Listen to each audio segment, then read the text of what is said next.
আজ ফের রাহুল গান্ধীর ন্যায় যাত্রা শুরু বাংলায়। রাহুলের সফরের আগেই ধূপগুড়ি ফালাকাটায় পোস্টার কাট আউট ছেড়ায় জোর শোরগোল, রাজনৈতিক তরজাও তুঙ্গে।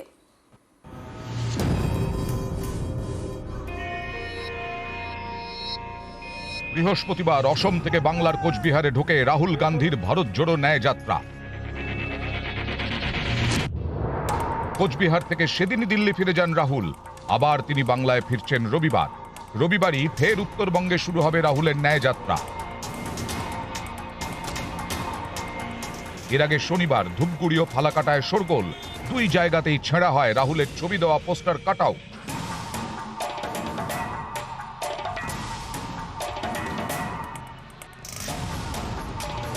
কে ছিঁড়ল পোস্টার, কেন ছিঁড়ল, এসব প্রশ্নের মধ্যেই শুরু হয়ে যায় রাজনৈতিক তরজা।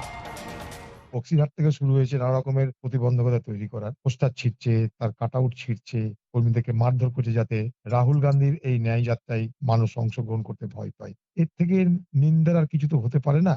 আমাদের সঙ্গে যা খুশি আপনারা করে নিন, আমাদের কোনো আপত্তি নেই, কিন্তু রাহুল গান্ধী এই মুহূর্তে বাংলার অতিথি। কিন্তু কেন তৃণমূল কংগ্রেস ছুটতে যাবে কেন? হঠাৎ কংগ্রেসের এটা মনে হলো কেন? বিজেপি ছিড়বে না তৃণমূল কংগ্রেস ছিড়বে? রাহুল গান্ধী কি তৃণমূল কংগ্রেসের বিরুদ্ধে করছে? আসলে এখানকার কংগ্রেস বিজেপির ফ্ল্যাগটা নিতে খালি বাকি রেখেছে।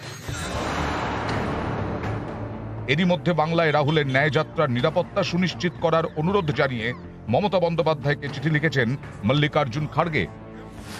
চিঠিতে তিনি লেখেন, আপনি নিশ্চয়ই জানেন আপনার প্রতিবেশী রাজ্যে ন্যায় যাত্রাকে নিশানা করেছে দুষ্কৃতীরা। আগামী কয়েকদিন বাংলার ওপর দিয়ে ন্যায় যাত্রা যাবে। কিছু দুষ্কৃতী আবার যাত্রাপথে গোলমাল করতে পারে বলে আমাকে সচেতন করা হয়েছে। আমি নিশ্চিত নই যে রাজ্য প্রশাসনকে খারাপ প্রতিপন্ন করতে নাকি যাত্রা বিঘ্নিত করতে সমস্যা সৃষ্টি করা হতে পারে। আমি জানি আপনার সঙ্গে গান্ধী পরিবারের সুসম্পর্ক রয়েছে এবং আপনি ন্যায় যাত্রার নিরাপত্তা সুনিশ্চিত করতে যাবতীয় প্রয়োজনীয় ব্যবস্থা নেবেন। নিউজ 18 বাংলা।